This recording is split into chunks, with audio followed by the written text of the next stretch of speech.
One of the things we need to be able to understand is the concept of relative velocity. So, in order to understand that, we need to know what this term frame of reference is.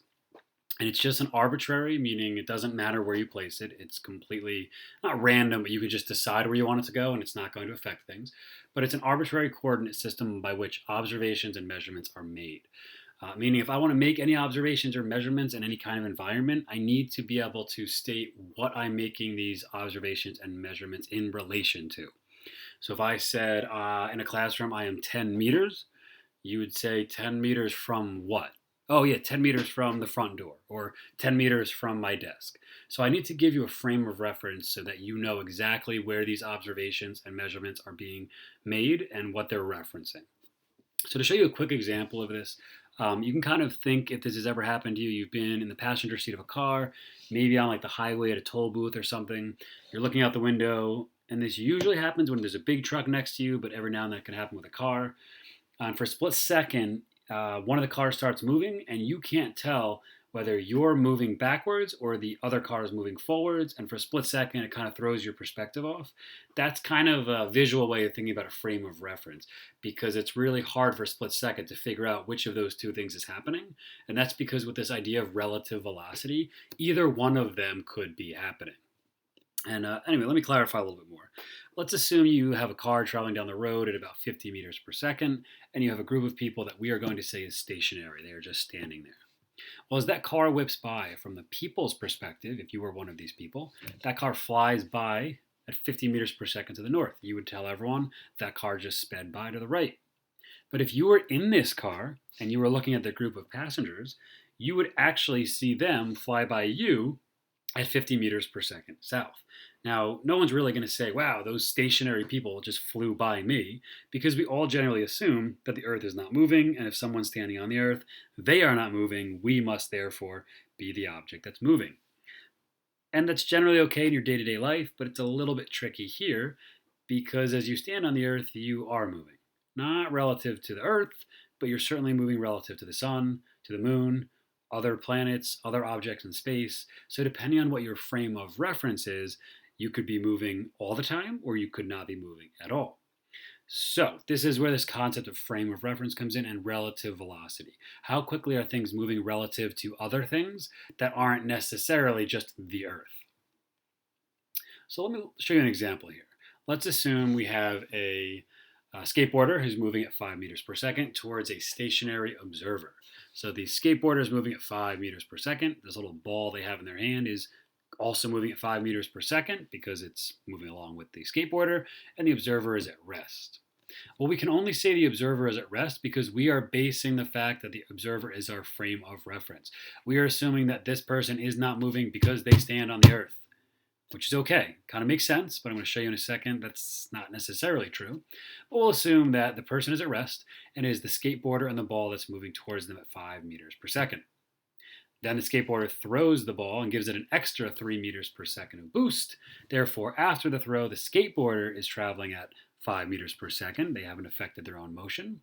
The ball was traveling at 5, gets the boost of 3, so now it's traveling at 8 relative to the stationary person, and the observer is at rest. Now, again, this all makes sense relative to the person who's not moving. But with frames of reference, it doesn't matter what you choose because it's completely arbitrary. This is going to be a little bit illogical, maybe, but it's not wrong.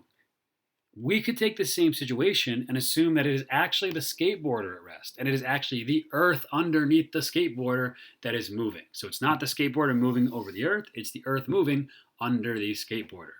I'm not saying that this is actually happening. I'm not saying it's not actually happening. I'm just trying to get across to you that this concept of frame of reference is arbitrary. You decide what is not moving. Whatever your frame of reference, that is the stationary object, and everything else around it, be it the sun, the earth, anything, those other objects are moving. So if we look at the same situation here, but we assume that is the skateboarder at rest, well, the person who's standing on the earth is now moving as the earth itself slides under the skateboarder at 5 meters per second.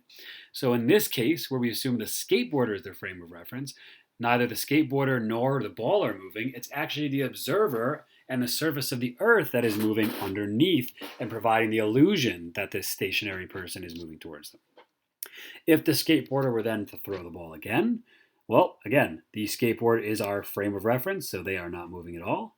And after they throw the ball moves 3 meters per second to their right from their perspective. They see the ball move away from them at 3, while also seeing the observer and the earth slide under them at 5 meters per second in the other direction. You'll notice we get completely different values, but you'll also notice that 3 to the right and -5, if I combine those, not mathematically, but if 3 to the right and 5 to the left collide with one another, that's where you get your 8 meters per second. But it depends on what your frame of reference is. So the only reason I choose this example is to highlight these numbers are completely different, but if we were to do all the physics and mathematical calculations, these two situations are completely identical in terms of physics. Neither one of these is more correct than the other. You probably like this one better because we've grown up our whole lives thinking that the Earth is not moving or that things in relation to the Earth don't move. That's typically our frame of reference. But we could pick anything to be the frame of reference and all the laws of physics still apply. So just again, be aware that there is no frame of reference in any case that is more correct than the other. There are certainly ones that might make you feel better. They might make more sense, but none of them is more correct than another. So I just want to go through two quick examples.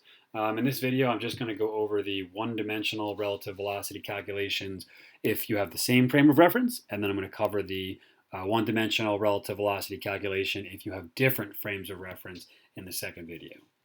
So let's look at example 1. We'll dive right in. You have two trains. Train A is moving at 18 meters per second north relative to the ground. So if you were to stick your head out of A and look straight down, you would see the ground moving by at 18 meters per second.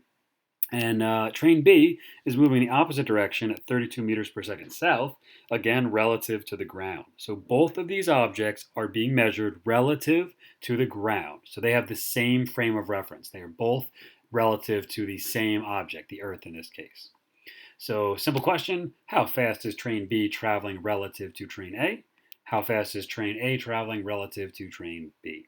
What this means is if train A is the frame of reference, and I stood on train A, and we assumed train A was not moving at all, we would have to say, well, if train A is moving at 18 meters per second north relative to the ground, well, saying A is my frame of reference implies that the ground is actually moving 18 meters per second south underneath that train. So it's kind of like if you're going 65 miles an hour north down 287, and then you say, wait a second, I'm the frame of reference, that would imply that the ground is actually getting pushed backwards at 65 miles per hour, and the Earth is kind of spinning underneath you as you stay at rest. Again, I'm not saying that it is what's happening, but I'm not saying it's not what's happening. Either one of those are equally applicable ways to look at the situation. But anyway, before I get too detailed, this question is basically saying if A was the one that's at rest, so you have the ground moving by at 18 meters per second, and you have train B moving at 32 meters per second on top of that ground, what velocity will it look like B is moving at relative to A, and then vice versa? What if B is the one not moving, and it's the Earth and it's A that are moving around or towards B? So very simple in terms of mathematics. In order to calculate the relative velocity in one dimension, okay, just left and right or up and down, for the same frame of reference, you're given the same frame of reference for each of those values. You quite simply just subtract them. Now this notation, VBA, is read like this. The velocity of B relative to A equals the velocity of B minus the velocity of A. So in this case, we know the velocity of A is 18 meters per second north. We know the velocity of B is -32 because it's 32 meters per second south. So the velocity of B relative to A would be VBA, which is the velocity of B, -32, minus the velocity of A, 18, and that gives me a total of -50, or 50 meters per second south. From the perspective of train A, it looks as though train B is moving 50 meters per second south. Why? Because the train is moving itself at 32, and if the train A is moving 18 meters per second north, as soon as I choose this as my frame of reference, we now assume it's the ground that's moving backwards at 18 meters per second south. So if the ground is moving backwards at 18 meters per second south and the train is moving south on top of that, we simply add those two, which is what happens when we wind up subtracting here. From B's perspective, the velocity of A relative to B, we flip that around. It's the velocity of A, which comes first, minus the velocity of B, which comes second. And the velocity of A, if I were standing on B, it's going to look as though it was moving 50 meters per second north for the opposite reasoning of before.